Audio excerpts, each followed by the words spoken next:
Well, first up tonight, look, what a year, 2020.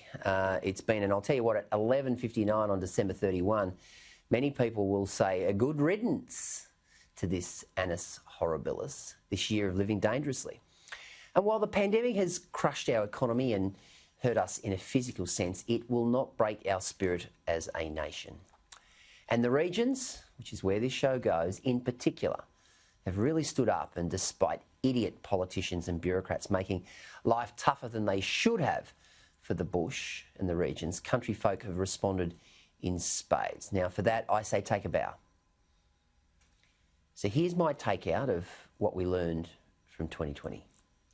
Nobody performed better during the COVID crisis than former Commonwealth Chief Medical Officer Brendan Murphy. He was a cool and calm figure at a time when the nation needed him most. Full marks to Brendan Murphy. Prime Minister Scott Morrison, he'll romp in the next federal election, daylight second. He's the man you want in a crisis, and with the Labor Party, of course, being hijacked by the left, who've got no idea, they're 1,000 to 1. The Chinese Communist Party, well, they're not our friends. And if Victorian Premier Daniel Andrews still believes in his Belt and Road initiative with China, he is the ultimate fantasist. In fact, he's irresponsible, it's un-Australian, and he needs to get out of it. He needs to get out of it quickly.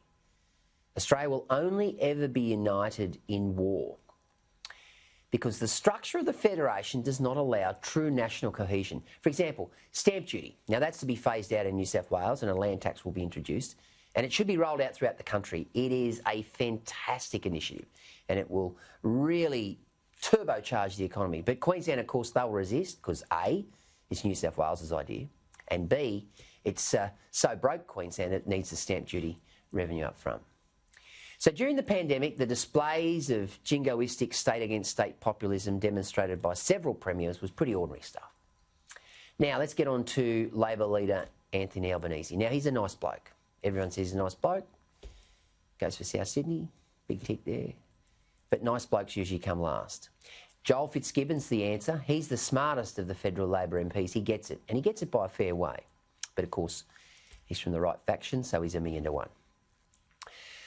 And of course, the regions, the new black for city slickers wanting to escape the rat race. The pandemic has proven that people can work from home, meaning their geographical location is irrelevant, and expect economies on, for example, the Golden Sunshine Coast, Orange, Tamworth, Ballarat, Bendigo. They will take off in coming years as people migrate to the regions. Now, as a nation, we're a half-glass full mob. We're not a half-glass empty race of people.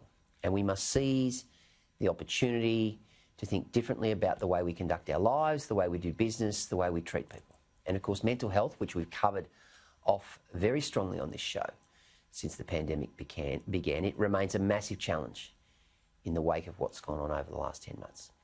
So look after one another this festive season and enjoy the moment.